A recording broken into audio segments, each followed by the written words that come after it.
It's business and economy, and we are looking at employment generation in Nigeria through agriculture value chain. The analyst is the Director General of the Nigeria Young Farmers Network, Mr. Promise Amahah. Mr. Amahah, you are welcome to the program. Thank you very much. Thanks for having me. Okay. The federal government has embarked on a lot of intervention programs in revamping the nation's economy against the impacts of COVID-19 pandemic, particularly on the agricultural subsector. What do you think is the place of this sector in achieving the federal government's goal? Well, first of all, agriculture has always been the highest employer of labor. And talking about employment in agriculture, it's only normal to expect that the first port of call to create more jobs in the country should be agriculture. So that's basically what it is. So the federal government's direction to using agriculture to creating jobs is also very, very well commended, because that's basically what it should be. You know, right around the agricultural sector, value chain, value-added services, numerous jobs can be created. In fact, I've always had the singular opinion that unemployment can be reversed in Nigeria using just the agricultural sector, you know, considering its cross-cutting relationships, the value chains, and the value-added services. So yeah, that's a good one. That's a good one. The federal government's directive towards agriculture and creating jobs is the way to go. Yeah. Considering what the previous administration have done in the past, how do you think the implementation is achievable with this present administration? Well, my major concern, considering what has happened in the past in Nigeria, is that there's a huge gap between agriculture and agribusiness. You know, times have since changed, and we've moved on from traditional agriculture to modern agriculture. You know, with technology, enhanced applications. Do we have that in Nigeria? Of course, we're beginning to embrace a whole lot of that. Because that is what the government is pursuing. Good. So if you want to create, you know, a lot of jobs in the agricultural sector, we must reposition the sector from just mere traditional agriculture to modern agriculture, which brings in the agribusiness, the business side of agriculture. So basically, previous governments have always dwelt mainly on the agricultural part and not the agribusiness side. But now I think it's important for government to look at creating jobs by repositioning the sector to agribusiness. I think the Federal Ministry of Agriculture should be renamed as the Federal Ministry of Agribusiness. That is where the world is so at the moment. So that people will see it as business. Across board, we've developed a strategy document to that effect to be able to make it more far-reaching and to be able to be globally more competitive. You know, we have to change the game. We have to reposition it. So no need to ask to continue with the appellation as Federal Ministry of Agriculture. Federal Ministry of Agribusiness. So you open up the space to agribusiness, basically, which is what it is. You know, that's what creates jobs. What creates jobs in agriculture is agribusiness. You know, not just the traditional practice which we've moved on. Now we have fintech playing a vital role in agriculture. Fintech by the Securities and Exchange Commission? Yeah, beyond the Securities and Exchange Commission, the private sector, small, medium enterprises are beginning to create apps, technology tools to enhance agriculture, you know, to create more financially inclusive processes to mobilize farmers to participate in the agricultural value chain. Do you think the Nigerian economy is ripe for that? Thinking about using technology for agribusiness? The best time to have done that was 20 years ago. The next best time is now. So it's asking if we are ripe. I think we are belated. We are belated, and for a country that has the enormous potential we have in agriculture, and we're still considering repositioning the sector and opening it up completely within the business space to create more agripreneurs, create more millionaires in the agricultural sector on small, medium, and enterprises. You know, then it shows that we are really not thinking appropriately on what we should do to drive the economy and create jobs. Okay, you know already that the government is doing everything possible to reduce unemployment by creating both the enabling environment and the necessary support it can give to its citizenry. On the part of Nigerians, what should be expected? What should be expected on the part of Nigerians? Engagement, you know. Especially the unemployed. Sure, engagement. And engagement in what sense? basically meeting government halfway, like I always keep saying. Government has created to an extent a good enabling environment. The general public, the private sector, especially unemployed people, should now start identifying the opportunities within this sector, and then you engaging in it directly, engaging in it. For example, in primary production, there are numerous opportunities on farm input services, where we have the agrochemicals, we have the high yield seedlings, we have all sorts herbicides. So there are several layers of businesses and opportunities, employment opportunities that can be created from each value chain. So what young people should do and what the general public should do is to start identifying those opportunities and looking beyond agriculture as just farming. Agribusiness opens up the space, from primary production to processing to harvesting to preservation to market linkages. Even branding and packaging offers enormous opportunities for jobs to be created. When you're talking about the value chain, for the benefit of our viewers, can you just highlight on some of these value chain that they can take advantage of?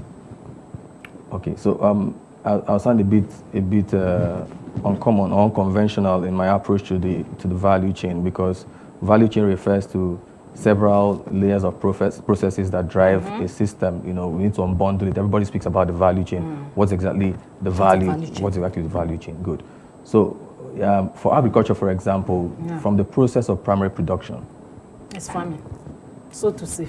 Tillage, in a layman's language, let's say it's land clearing, cultivation, fertilizer application, the whole process that gets to weeding to the point you get to harvesting. Then you harvest, and then there'll be need for storage, right? There'll be need for storage, there'll be need for processing.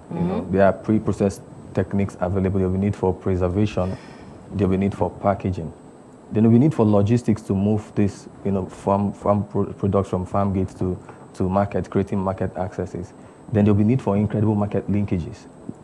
Okay, so I once spoke to a group of lawyers about the opportunities in the agricultural sector, and I told them lawyers have a great role to play in the agribusiness sector, in the value chain. I'm sure they will ask you how. Good. So I answered almost immediately. For example, there's something we call contract farming in agriculture, contract farming or outgrower community. Outgrowers, yeah. Basically, the federal government is also using that model for the anchor borrowers program, where farmers are, aggregated and then processes followed up. So for every process of contract farming and outgrower communities, there are layers of agreement, legal agreement binding the farmer and the anchor or the off-taker, right? So the farmers are not legal operators. They are not lawyers themselves. So who are the guys that prepare the legal agreements for the farmers, and then in between the farmer and the anchor, who is the final off-taker, creates the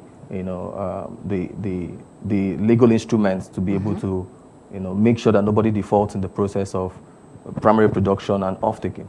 Lawyers play a vital role in that.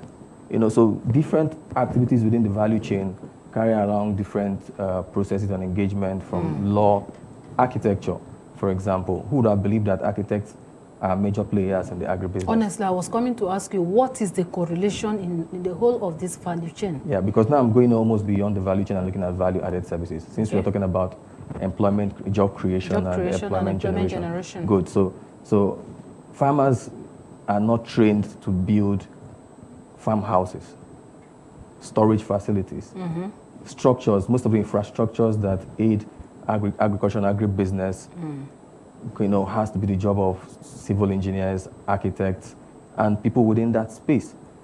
So the more production and the process of agribusiness is enhanced and optimized, the more it creates jobs for these guys to start looking inwards. Why wouldn't we have a model called the Agritexture, where architects meet with farmers and understand the challenges they have in creating or designing structures that will be fit for their purpose in production, considering the fact that we're now moving on quickly into modern agriculture. So an architect plays a service, a value-added service, by designing those models, farm models for farmhouses, poultry pens. Now we're talking about ranches, when I'm talking about agri-estates. Across board, numerous activities within the value chain that requires a level of architecture, construction, building. The guys that do these jobs are not farmers. And this is the reason why I think it's important for young people to start identifying these opportunities, because agribusiness is cross-cutting, extremely cross-cutting, right? So remember, we've talked about lawyers, we've talked about architects, let me talk about the media. Let me talk about you guys who are in the in the media space. Yes. So at level of market linkage, how can we key into this? Good. There's a lot of visibility that is required for produce. So if partnership with the media will help farmers create awareness and visibility on their produce, what they are producing. For example, a farmer in Gombe State is planting, Bauchi State is planting sesame seeds, right? And then, he needs to create that information. He doesn't have access to the information, and then meets a local media, within the state, and then they put this information on the front burner. The essence of the media, it turns one little piece of information to global access. Everybody has access to that information. Yeah.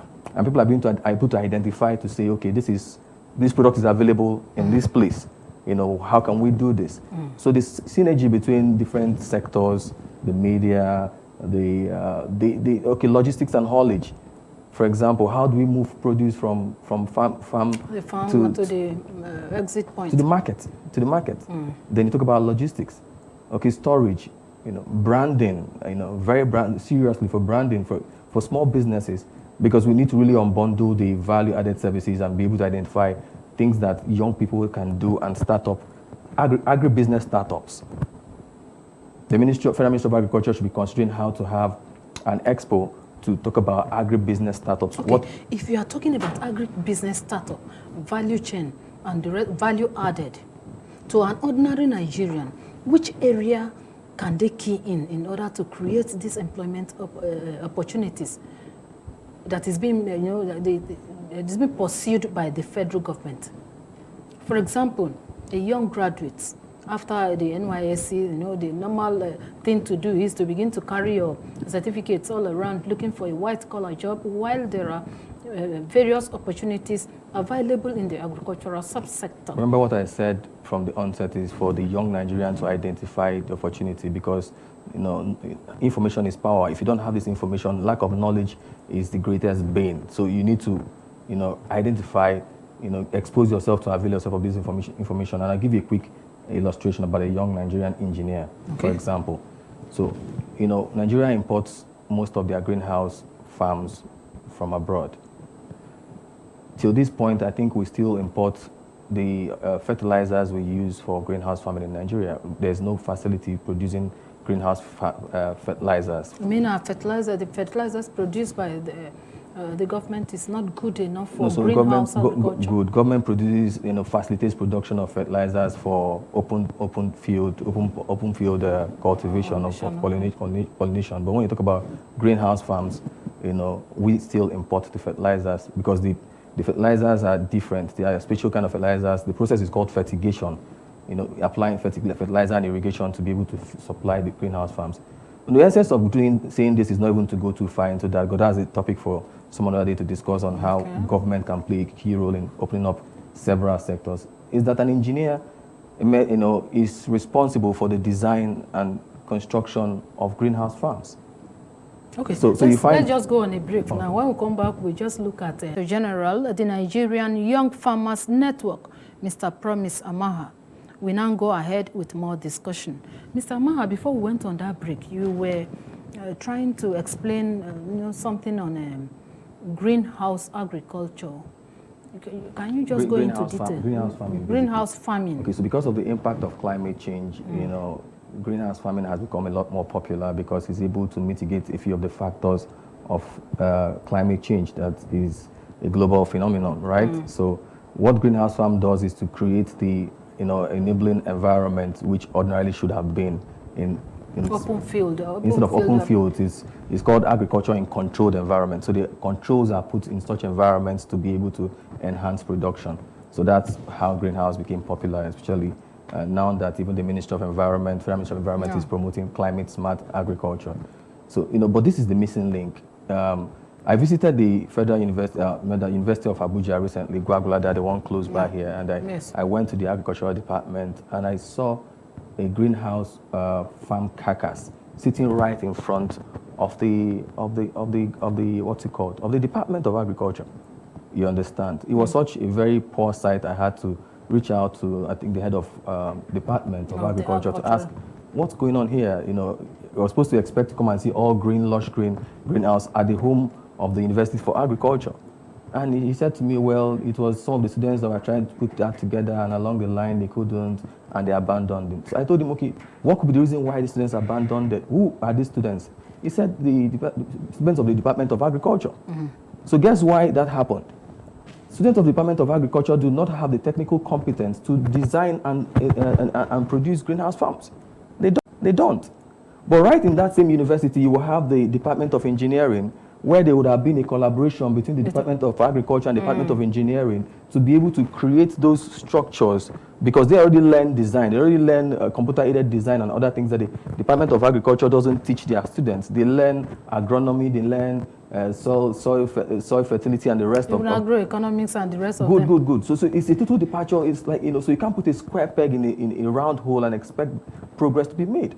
So that kind of illustrates the challenge. That's why I insist that there has to be important collaboration with government and private sector to reposition this sector. Because it starts from there. So only if the engineers at school level are able to identify the collaboration and relationship between agriculture and what they are studying, engineers will have more jobs creating greenhouse farms instead of waiting to look for jobs, you know, in the labor market, and they're creating more confusion all over the place and the rising case of unemployment. Maybe you don't understand this yet. What I'm saying is that if the typical engineer in the University of Abuja graduates and decides to focus on designing and producing greenhouse farms, he has created an instant job opportunity and an instant market for himself. Yeah, it's true. Do you understand? Yes, and then there's a collaboration between the agricultural expert or the agronomist from the Department of Agriculture and the engineer to create that synergy. This could also be referred to as the value chain of agriculture. Obviously, from primary production. So this is, okay, from that extent of creating this infrastructure for agriculture, people have to play a role in it. So I talked about identifying opportunities. If the engineer doesn't identify that opportunity, he's still going to carry his CV tomorrow after university and jump into the streets to go and start looking for jobs. Yes. So this is what we're doing at the Nigerian Young Farmers Network. We are creating university clubs, university networks. Are you retraining? Academic, is it a kind of retraining or? Good, creating opportunities for them to see the opportunities they have even before they graduate. Is it only for who are the people that are qualified for this? Everybody, agriculture for everybody. Of course, we're even going down to the nursery schools. No, we want to start teaching agribusiness with comics in the nursery schools under the Nigerian Young Farmers Network. Because the idea is to be able to sustain this and have a succession plan for agribusiness in Nigeria. That's the only way it can work. But in case I don't have maybe a large hectares of land to practice agriculture, and I want to focus on greenhouse farming, how can I go about it? Why do you need farm? Why do you need farm? Everybody wants, when you talk about agriculture, everybody thinks the first thing to get is to farm. Of course, yes. For workers like you and public officers, you know, it's advised that you understand the process of agriculture does not require you having a farm. There are so many, value chain is replete with a whole lot of opportunities. Why not think about playing a role in the farm input sector? If you only make sure that you supply farm inputs, if that's all you do to augment your basic salary, fertilizers, seeds. You understand? You're a fertilizer distributor, you're a seed distributor, you're an agrochemical distributor, you're playing actively in the agricultural value chain without having to own a farm. We all can't own farms. Do you understand? Yeah. You know, we all can't own farms and we can all play in that area. And what are you doing as the one in the forefront of agriculture in Nigeria? What are you doing in the area of public enlightenment? Because for me as a media personnel, I don't mind practicing greenhouse farming, maybe wherever. Yeah. So beyond practicing greenhouse farming, on a small scale, you can think about having your family farms. What is that small space in your compound doing fallow? Why can't you just do a little bit composting and start planting small vegetables, tomatoes that you can harvest, and before you know it, it builds your confidence to even scaling up to greenhouse farm. Greenhouse farms are capital intensive, right? So of course it's a good idea for you to practice greenhouse farms. There are too many other opportunities. You can do poultry, you can do the rest of them. But we encourage people to build organically. Do you understand? Build organically to be able to get the mastery of agribusiness. So what we are doing with government, as you said, we have already pushed paper to government to say we want to collaborate with government. Critically, we need to carry out an awareness, a deep awareness sensitization to reposition the agribusiness sector. Open it up for technology to play a vital role. We're having drones now for fertilizers application, make it more attractive, open up the space for people to understand that it's beyond farming. Okay, and how do we get to the level where we begin to see the sector as a big business like other countries before we round off? Well, there's no how would I say it? There's no magic to it. It is what it is. It is big business. We need to go beyond meeting needs to creating wealth. For example, we are carrying out a project in the potato value chain in Jos Plateau State. Jos Plateau State produces 97% of potatoes in Nigeria. Okay. 97%, 3% is scattered all over the country. Nigeria still imports French fries. We still import our French fries into this country. So all we are doing now in Plateau State Jos is to create the value chain for processing, preservation, packaging, and to meet up with global standards for French fries, since we have the raw materials we are producing. And this can be replicated in all the states of the everywhere, Federation. because every part of Nigeria has a crop, has a comparative advantage as regards agriculture. So what Plateau State has as an advantage, Adamawa State has a different advantage agriculturally too. Okay. You understand? So when we start thinking about optimizing the value chain than just exporting our raw materials and importing back the finished product, then we'll start creating enormous wealth, which is enough to replace the revenue earned through crude oil, which is enough to replace Nigeria's prideful place as the #1 producer of agriculture and creating wealth in the sector. Okay, Mr. Amahah, you may have to come back on our other edition as we progress. Thank you for coming on the program for today. And that's the program, Business and Economy Today. You may also want to try a little agricultural activities after now and see how you grow on it to become a big business or a big businesswoman. Don't forget to take responsibility by observing all necessary precautions against COVID-19 pandemic for a healthy economy. Have a great day.